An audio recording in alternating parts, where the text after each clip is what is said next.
This video is about to edit the description for your Facebook reel.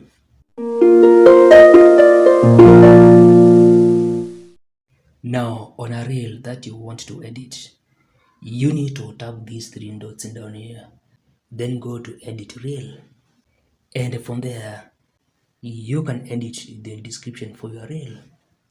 And you can still include things like hashtags and mention people.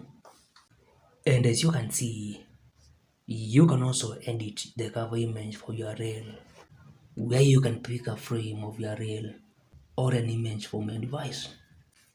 In addition, you can edit the reel's privacy from here or from this menu. And after editing your Facebook reel, you need to of course save the changes.